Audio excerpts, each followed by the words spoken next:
નમસ્કાર મિત્રો, નિત્યમ લાઈવની અંદર આપ સૌનું હાર્દિક હાર્દિક હાર્દિક સ્વાગત છે।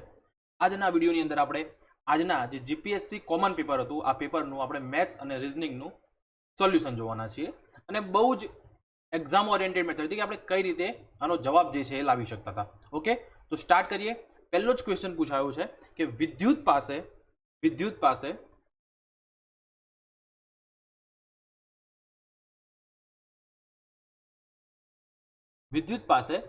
20, 50 અને 100ની કેટલીક ચલણી નોટ છે। જો તે દરેક કિંમતની નોટનો ઉપયોગ કરવા ઈચ્છે છે તો આપેલ રકમ પૈકી કઈ રકમ ચૂકવી શકશે। આ ક્વેશ્ચન તમને કંઈક એવું કહેવા માંગે છે કે તમને આ ચાર રકમ આપી છે, આ ચાર રકમમાંથી એવી કઈ રકમ છે કે જે રકમ માટે મિનિમમ એક નોટ જે છે આ બધી આવી જાય। ઓકે, કઈ રકમ હું રીતે બનાવી શકું કે જેમાં એક નોટનો તો ઉપયોગ થઈ જ જાય, વધારે ઉપર આવી શકે છે, એકાદ નોટ કોઈ હશે તો વધારે આવી શકે છે, પણ એક નોટ તો બધી આવી જ જાય, બધી જ નોટનો અંદર ટૂંકમાં સમાવેશ જે છે એ થઈ જ જાય। એટલે એવી રકમ શોધવાની છે કે જેમાં આ નોટો જે છે દરેક નોટો આવી જાય। આટલી ખબર પડી તો શું કહેવા માંગે છે, આપણે કઈ રીતે કરી શકીએ સમજો। શું કહે છે કે ભાઈ જો હું એક 100ની નોટ લઉં, એક 50ની નોટ લઉં અને એક 20ની નોટ લઉં, એટલે 170 રૂપિયા તો મારા આજ થઈ ગયા, એક નોટ લઉં છું તો હવે 170 રૂપિયા થઈ ગયા આજ, તો મારે 140 જવાબ નહીં આવી શકે, 110 પણ નહીં આવી શકે, કારણ કે 110 કરીશ તો એમાં સમજો કે 50 અને 20 આ રીતે 110 બની જ શકવાના નથી। અહીંયા 180 પણ નહીં આવે, કેમ? હું 100 લઉં, 50 લઉં, 150 થયા, 170 થયા અને બીજા 10 તો છે જ, બીજા 20 લઈશ તો સીધા કેટલા થઈ જશે? 190 થઈ જશે, એટલે 180 બની શકવાના નથી, એટલે આ પણ નહીં આવે। જવાબ તમારો શું આવશે? 270। એટલે 100, 50 અને 20 એટલે 170 થયા અને બીજી એક 100ની નોટ લઈ એટલે 270 થયા, ટૂંકમાં બધી નોટો અંદર આવી ગઈ। તો જવાબ શું થશે આપણો? Option she is the correct answer. Next, કોઈ સાંકેતિક ભાષા મુજબ આઈ ને 30, પીઓપી ને 31 અને એસઆઈએસ ને 28 કહેવાતું હોય તો આપણે ઈ ની કિંમત શોધવાની છે અહીંયા। તો અહીંયા સમજો શું કહે છે, આઈ ને 30 કહેવાય છે, ઈ આને શું કહે છે? 30 કહે છે। ધેટ મીન્સ કે અહીંયા આ ઈ એટલે 5, વાય એટલે ઈ એટલે 5, વાય એટલે 25 અને આ ઈ એટલે ફરીથી 5। તો હવે આને બનાવવાના છે મારે 30, તો આ 25 અને 5 બે 5 છે ને હું એક 5 લઉં તો અહીંયા 30 થઈ જાય છે। એ જ રીતે જો હું પીઓપી કરીએ આપણે તો પી એટલે 16 અને ઓ એટલે 15 અને પી એટલે ફરી 16, તો આપણે આ 16 ને એક જ વાર લઈશું, તો 16 + 15 કરીએ તો અહીંયા કેટલા થાય છે? 16 ને 15 31, તો હા 31 થાય છે। તો એ જ રીતે મારે હવે અહીંયા ઈ લેવું છે, તો ઈ તો વી એટલે 22, ઈ એટલે 5, 22 ને 5 કેટલા થશે? 27 is the correct answer. Option B is the right answer. Next શું કહે છે ભાઈ, મરઘીને ગાય કહે છે, ગાયને ઘોડો કહે છે, ઘોડાને દોરડું કહે છે અને દોરડાને ઓરડો કહેવામાં આવે, તો ઘોડાને શેનાથી બાંધવામાં આવશે? ઘોડાને બાંધવા માટે શેનો ઉપયોગ થાય? દોરડાનો। પણ દોરડાને શું કહેવાનું છે? ઘોડાને મારે બાંધવું હોય તો હું દોરડાથી બાંધીશ। ઓકે, પણ દોરડાને શું કીધું છે અહીંયા? એ જ સાંકેતિક ભાષામાં ઓરડો કીધો છે, તો દોરડાને હું શું કહીશ અહીંયા? ઓરડો। Option she is the correct answer. શું કહે છે, એક ટાંકીને એક પાઇપ વડે 2 કલાકમાં અને બીજી પાઇપ વડે 3 કલાકમાં ભરવામાં આવે છે, 2 કલાકમાં અને 3 કલાકમાં ભરવામાં આવે છે। હું લસા લઈશ 6, 3 અહીંયા આવશે 2। ઓકે, તો 1 કલાકમાં મારી કેટલી ભરાય છે? 5મા ભાગની ભરાય છે, તો 1 કલાક તો થશે જ, અને હજી એક ભાગ બાકી રહ્યો, તો બીજો કેટલો? 5મા ભાગ, 5માંથી 1, ધેટ મીન્સ 1 અને બીજો 1/5 કલાક। આ રીતે તમારો કંઈક જવાબ આવશે। ખબર પડી? શું કહે છે કે અહીંયા 2 કલાકમાં એક ટાંકીને માનો કે એ છે, આ બી છે, એ 2 કલાકમાં ભરે છે, આ 3 કલાકમાં ભરે છે, લસા લીધો મેં 6, તો આ કેટલું કામ કરશે? 1 કલાકમાં 3, આ 1 કલાકમાં 2 કામ કરશે, તો 1 કલાકમાં મારું 5 કામ થશે, 1 કલાકમાં મારું 5 કામ થશે। તો બીજું હજી એક કામ, ધેટ મીન્સ કે 1/5 એટલો કામ હજુ મારું 1 કલાકના પછી બાકી રહેશે, તો એ મારો કેટલો સમય લાગશે? 1/5 કલાક લાગશે। તો 1 આખો અને 1/5 કલાક, ધેટ મીન્સ કે અહીંયા તમારો option B is the correct answer. Okay, તમે આ સિમ્પલ એપ્રોચ અહીંયા એક્ઝામની અંદર વાપરી શકતા હતા। નેક્સ્ટ શું કહે છે કે ભાઈ 100 થેલા જે છે એ રમેશ કેટલામાં 35,000માં ખરીદે છે અને એને ટોટલ સોદામાં એને 10% નફો લેવો છે. તો ભાઈ 35,000માં એને 10% નફો લેવો છે. 3500 રૂપિયા એને નફો લેવો છે.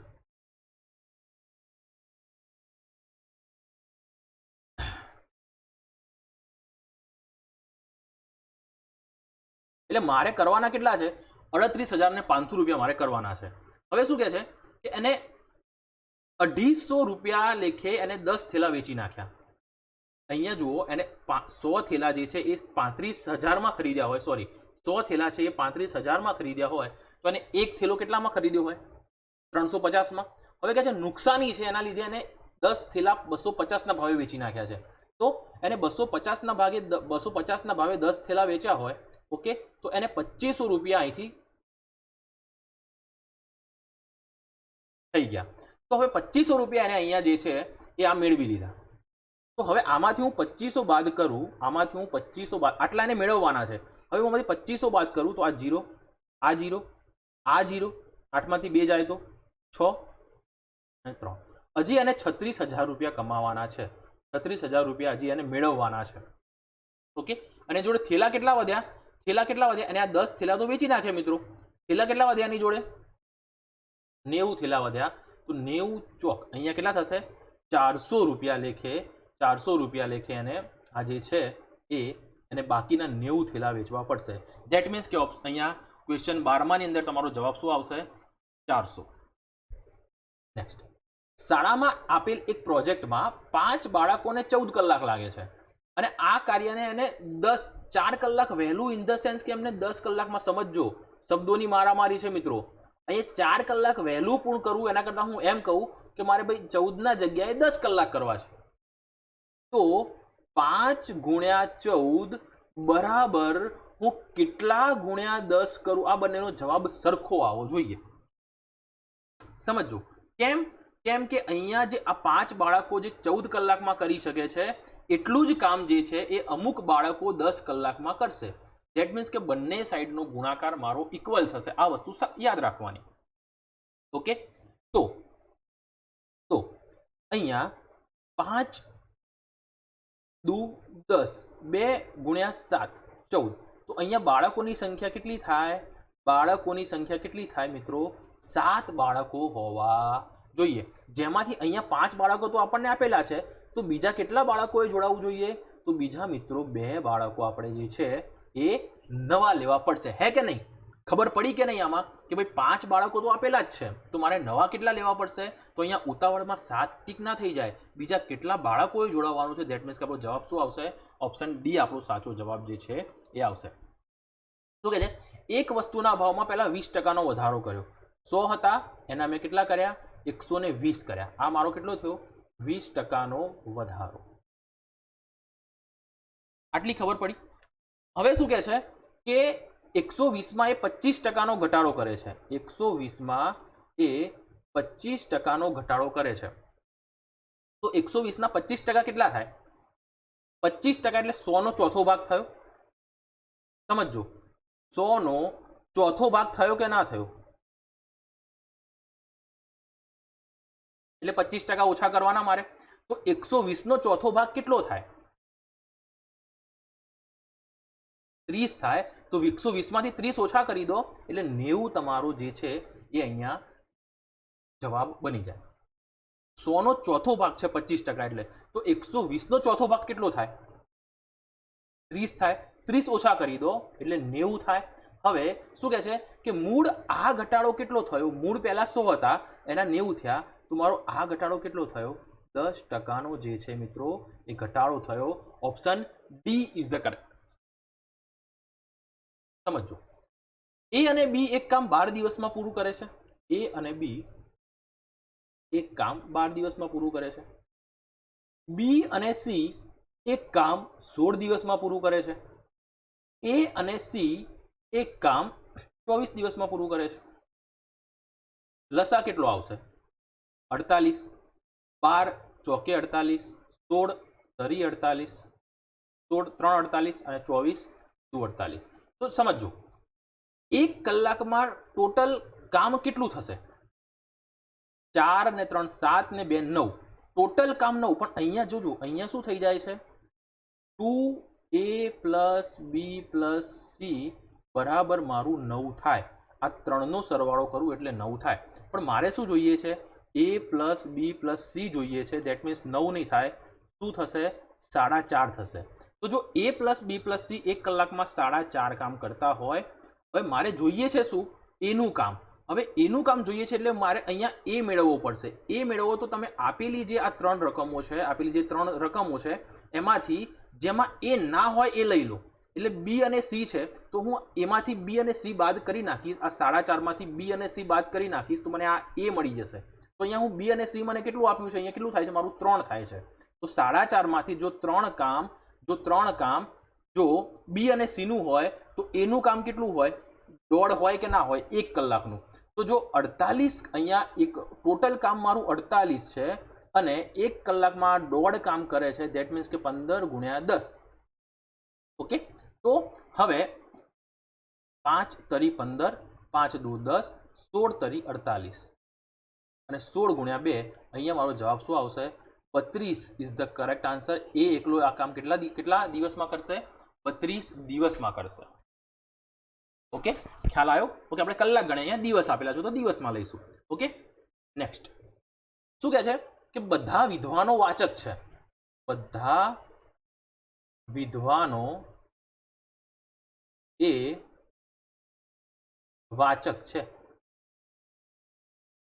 કેટલાક વાચકો જે છે એ શિક્ષક છે કેટલાક વાચકો જે છે એ શું છે શિક્ષક છે તો બધા વિદ્વાનો શિક્ષક કેટલાક વિદ્વાનો શિક્ષક છે ના કેટલાક શિક્ષકો વાચક છે કેટલાક શિક્ષકો વાચક છે હા જો કેટલાક વાચકો શિક્ષક હોય તો કેટલાક શિક્ષકો વાચક થાય ભાઈ તો અહીંયા બીજું જે છે એ સાચું છે option B is the correct answer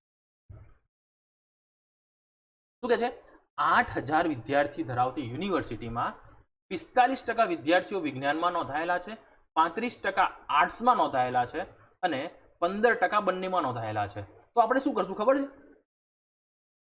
પહેલા બંનેમાં હોય ને એ લખી દેવાના બંનેમાં કેટલા છે 15 બંનેમાં છે હવે 45 માંથી 15 જાય તો કેટલા રહે 30% એ કેટલા શેમાં છે વિજ્ઞાનમાં છે ખાલી ફક્ત વિજ્ઞાનમાં અહીંયા આર્ટ્સમાં કેટલા છે તો કે છે આર્ટ્સમાં ટોટલ 35% છે 35 માંથી 15% તો અહીંયા આવી ગયા એટલે 20% અહીંયા રહ્યા તો જોજો શું કહે છે 45% વિજ્ઞાનમાં તો 30 અને 15 45 વિજ્ઞાનમાં થઈ ગયા અને 15 ને 20 35 આર્ટ્સમાં થઈ ગયા તો શું કહે છે 30 ને 20 50 ને 65 ટોટલ જે છે એ 65% વિદ્યાર્થીઓ રહ્યા તો હવે વિજ્ઞાન આર્ટ્સ ને કદાચ કોમર્સમાં કેટલા છે એકમાં ના હોય કદાચ કોમર્સમાં હોય બની શકે આવું આપણને એવું કીધું નથી પણ જસ્ટ એક એક્ઝામ્પલ લઉં છું તો બાકી કેટલા રહ્યા મિત્રો બાકી કેટલા રહ્યા 35% મારે શોધવાના છે તો હું 35% શોધવા માટે શું કરીશ તો સમજો આ 800 ના 10% કેટલા થાય 8000 ના 10% 800 થશે 5% કેટલા થાય 5% મારા 400 થશે તો 5% ને મારે 35% માં ગુણ્યા 7 કરવા પડે તો 35% થાય તો 400 ના ગુણ્યા હું 7 કરું તો મારા કેટલા 35% રકમ મળી જાય 7 ચોક 28 2800 રૂપિયા 2800 જે વિદ્યાર્થીઓ છે એ આ બંનેમાંથી એકમાં પણ નથી ઓકે તો જવાબ શું આવશે તમારો option A is the correct answer શું કહે છે અમિતે ચેતન અને એશા બંને કરતા વધુ ખર્ચ કર્યો ટોટલ 5 જણા છે 1 2 3 4 અને 5 ઓકે હું અહીંયા ચડતા ક્રમમાં લખીશ શું કહે છે અમિત છે એને ચેતન અને એશા એ બંને કરતા વધુ ખર્ચ કર્યો છે અમિતે જે છે એ શું કહે છે ચેતન અમિત ગ્રેટર ધેન ચેતન અને એશા અમિતે ચેતન અને એશા એ બંને કરતા વધુ જે ખર્ચ જે એ કર્યો છે શું કહે છે ફક્ત ભાવના હવે અહીંયા મને ખબર નથી અમિત ક્યાં છે પણ શું કહે છે કે ફક્ત ભાવનાએ દીપા કરતા વધુ ખર્ચ કર્યો છે ભાવના જ એવી છે કે જે દીપા કરતા આગળ છે. ધેટ મીન્સ સમજો, ભાવના એવી છે કે જેને દીપા કરતા વધુ ખર્ચ કર્યો છે. તો ફક્ત ભાવના, અહીંયા માનો કે દીપા હોય તો દીપા કરતા ફક્ત એક જ વ્યક્તિ એવું છે કે જેને વધુ ખર્ચ કર્યો છે. તો અહીંયા શું આવશે? ફક્ત ભાવના એવી છે કે જેને દીપા કરતા વધુ ખર્ચ કર્યો છે. હવે શું કહે છે? એસાએ લઘુત્તમ રકમ ખર્ચી નથી. ધેટ મીન્સ હવે સમજો, હવે અહીંયા આપણી જોડે આ 3 જગ્યા વધી છે. હવે શું કહે છે કે અમિતે ચેતન અને એસા કરતા વધુ ખર્ચ કર્યો છે. તો હવે અહીંયા હું અમિત લઉં તો ડેફિનેટલી બાકીના 2 કરતા એને વધુ ખર્ચ કર્યો છે. આ મોટો છે બાકીના 2 કરતા. તો હવે શું કહે છે? બાકી કોણ રહ્યું? ચેતન અને એસા. હવે શું કહે છે કે એસાએ લઘુત્તમ ખર્ચી નથી. એટલે એસા જે છે એ સૌથી ઓછી નથી. તો એસા ક્યાં છે? અહીંયા એસા છે અને અહીંયા કોણ છે? ચેતન. અહીંયા કોણ છે? ચેતન. તો હવે જોઈ લો કે ભાઈ અમિતે ભાવના અને દીપા બંને કરતા ઓછો ખર્ચ કર્યો છે. અમિતે, હા ભાઈ, ભાવના અને દીપા બંને કરતા ઓછો. આ જવાબ સાચો છે. ઓપ્શન એ સાચો જવાબ છે. એસાએ ભાવના અને ચેતન કરતા વધુ ખર્ચ કર્યો છે. એસાએ ભાવના કરતા તો કોઈ વધુ છે જ નહીં, એટલે બી ખોટો આવશે. ભાવનાએ અન્ય કરતા ઓછો ખર્ચ, અન્ય કરતા વધુ ખર્ચ હોય. ઓપ્શન સી પણ ખોટો છે. ચેતને એસા કરતા ઓછો ખર્ચ, યસ, ચેતને એસા કરતા ઓછો ખર્ચ કર્યો છે. તો ઓપ્શન અહીંયા ડી પણ જે છે એ સાચો મને દેખાઈ રહ્યો છે. ઓકે, તો અહીંયા ડી પણ જવાબ સાચો થઈ શકે છે. એટલે એ અને ડી બંને જવાબ જે છે આવી શકે છે. ઓકે, તો આવું બની શકે છે. એ અને ડી બંને જવાબ જે છે અહીંયા આઈ થિંક આવી શકે છે. નેક્સ્ટ શું કહે છે? સ્ટેશન એ અને સ્ટેશન બી વચ્ચે દરરોજ સવારે 6 વાગે દરેક છેડેથી શરૂ થતી ટ્રેન સેવા શરૂ કરવાની છે. લોજિકલ પ્રશ્ન છે કે તમારે આમાં તમારું જે છે એ સામાન્ય બુદ્ધિ વાપરવાની છે. શું કહે છે કે એ અને બી વચ્ચે દરરોજ સવારે 6 વાગે મારે એક રેલગાડી શરૂ કરવાની છે. ઓકે, અહીંયા એ અને આ બી વચ્ચે મારે રોજ સવારે 6 વાગે એક રેલગાડી શરૂ કરવાની છે બંને છેડેથી. એટલે અહીંયાથી પણ સવારે 6 વાગે ઉપડશે અને અહીંયાથી પણ સવારે 6 વાગે ઉપડશે. એ અને બી બંને જગ્યાએથી સામ સામે 6 વાગે રોજ એક ગાડી મારે મોકલવાની. કેમ કે ભાઈ અહીંયા ઓર્ડર આવ્યો હોય રેલ મંત્રાલયમાંથી કે ભાઈ એક ગાડી ચાલુ કરો બંને જગ્યાએથી. તો બંને જગ્યાએથી આપણે એક ગાડી ચાલુ કરી. હવે ત્યાં જે તમારા ડીઆરએમ ઓફિસમાં કહે કે ભાઈ કેટલી મારે ગાડીઓ જોઈશે. જો 42 કલાકમાં પૂર્ણ કરવાનો છે તો ભાઈ મારે એક ગાડીથી તો કામ ચાલશે નહીં, મારે કેટલી ગાડીઓ લગાવવી પડશે. આવો કંઈક તર્ક અહીંયા ઊભો થઈ રહ્યો છે. તો શું કહે છે કે એ થી બી સુધીનું અંતર 42 કલાકમાં પૂરું કરવાનું છે. તો આ ગાડી જ મિત્રો, આ ગાડી એથી ઉપડી અને એથી આમ બી બાજુ ગઈ, છુક કરતી આમ બી બાજુ ગઈ. પણ કેટલા કલાક થયા બી સુધી પહોંચવા માટે? એને 42 કલાક થઈ ગયા ભાઈ. કેટલા કલાક થઈ ગયા? 42 કલાકમાં તો એ ત્યાં પહોંચવાની છે. તો 24 કલાકમાં માનો કે આજે માનો કે સોમવાર છે, સોમવારે 6 વાગે સવારે આ ગાડી અહીંથી હું કાઢું છું. તો ભાઈ 42 કલાકે તો આ ગાડી અહીંયા પહોંચશે. તો મારે અહીંયા મંગળવારે સવારે ગાડી મોકલવી હશે મારે, તો હું ગાડી ક્યાંથી લાવીશ? ભાઈ ડીઆરએમ ઓફિસમાં ફોન કરો, બીજી મંગળવારે બીજી એક ગાડી મોકલવી પડશે. તો મંગળવારે મારે બીજી એક ગાડી 6 વાગે સવારે મોકલવી પડશે અહીંથી. એ જ રીતે અહીંથી પણ હું 6 વાગે મોકલીશ સોમવારે સવારે, તો અહીંથી પણ મારે બીજી ગાડી મંગળવારે સવારે 6 વાગે મોકલવી પડશે. આટલી ખબર પડી? શું કહે છે? હવે આ ગાડી છુક કરતી જાય છે બી બાજુ. તો હવે 42 કલાક સુધી 42 કલાકે બી સુધી પહોંચશે. ધેટ મીન્સ કે સોમવાર થયો, મંગળવારે સવારે અડધા કરતાને વધુ અંતર કાપ્યું હશે 6 વાગે. કેમ કે જો 42 કલાકે બી સુધી પહોંચતી હોય, ધેટ મીન્સ કે 24 કલાકે 21 કલાક કરતાં થોડું વધુ અંતર એને કાપ્યું હોય. તો મંગળવારે ક્યાંક અહીંયા વચ્ચે સી પોઈન્ટ ઉપર આપણે માનીએ કે અહીંયા સી પોઈન્ટ ઉપર હશે. ત્યારે મંગળવારે સવારે 6 વાગે અને એમ કરતા કરતા બુધવારે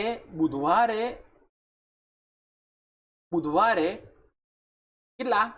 સવારે 6 વાગે તો 48 કલાક થઈ જાય. તો બુધવારે એક્ઝેક્ટ 12 વાગે, રાતના 12 વાગે એ ગાડી બી સુધી પહોંચી જશે.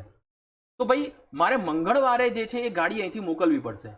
બુધવારે તો આ ગાડી પહોંચી જ ગઈ છે રાતે, તો 6 વાગે પાછી આની આ ગાડી હું મોકલી દઈશ. બુધવારે આ ગાડી જે છે એ તો હું પાછી આની આ મોકલી દઈશ બુધવારે, તો જે સોમવારવાળી છે. એટલે મારે મંગળવારે એક ગાડી અહીંથી એક્સ્ટ્રા મોકલવી પડશે અને એક મંગળવારે મારે ગાડી અહીંથી વધારે એક્સ્ટ્રા મોકલવી પડશે. સમજાયું? ધેટ મીન્સ કે મારે અહીંયા આ જે ગાડી છે, આ જે ગાડી સોમવારે મોકલી બંને બાજુથી, એ અહીંયા બુધવારે પહોંચી, અહીંયા એ સોમવારે મોકલી હશે, અહીંયા બુધવારે પહોંચશે. તો મંગળવારે મારે બંને બાજુ એક એક ગાડી રાખવી પડશે એક્સ્ટ્રા, કારણ કે મારે એ દિવસ પેલી 42 કલાકની વચ્ચે પણ 24 કલાકે મારે બીજી એક ગાડી મોકલી દેવાની છે. એટલે મારે ટોટલ 2 ગાડી અહીંયા જોઈશે અને 2 ગાડી મારે બી ઉપર જોઈશે. ટોટલ મારે શટલ સેવા માટે 4 ટ્રેન, 4 રેલગાડી જોઈશે. સમજાયું? ખૂબ જ સરસ પ્રશ્ન છે. તો નેક્સ્ટ ક્વેશ્ચન જોઈએ કે 6 સંખ્યાઓની સરેરાશ 24 છે, એમાંથી એક સંખ્યા 30ની જગ્યાએ 42 થી બદલવામાં આવે છે. ધેટ મીન્સ કે વધારો કેટલાનો થયો? 12 નો વધારો થયો. તો સરેરાશમાં કેટલો વધારો થશે? 6. એટલે સરેરાશમાં ટોટલ આ 12 જે છે આ 6 સંખ્યાઓ વચ્ચે વેચાઈ જશે. એને જ તો સરેરાશ કહેવાય ભાઈ. સમજાય છે? એમ કહું કે સરેરાશ 24, સરેરાશ હું એમ કહું કે ભાઈ 5 સંખ્યાઓની સરેરાશ 10 છે, બરાબર? 5 સંખ્યાઓની સરેરાશ 10 છે. તો અને સમજો કે એમાં એક કોઈ સંખ્યા છે એ 10ની જગ્યાએ વધારીને મારે 20 લેવી છે. તો આ 20માં વધારો કેટલો થયો? 10 નો વધારો થયો. તો 10 પણ આ 10 કોની વચ્ચે વેચાઈ જશે? આ 5 વચ્ચે. તો 10 ભાગ્યા 5 બરાબર કેટલો વધારો થાય? 2 નો. તો એ જ રીતે અહીંયા જે છે એ આ 12 સંખ્યાને હું ટોટલ જેટલો વધારો થયો એટલો મારે ટોટલ સંખ્યામાં વેચી નાખવાનો. ધેટ મીન્સ કે એટલો સરેરાશ મારે વધી જશે. તો અહીંયા 2 6 દુ 12, તો સરેરાશ 24 હતી, એમાં મારી 2 વધી જશે. ધેટ મીન્સ કે સરેરાશ કેટલી થશે? 26 is the right answer. Option B is the correct answer.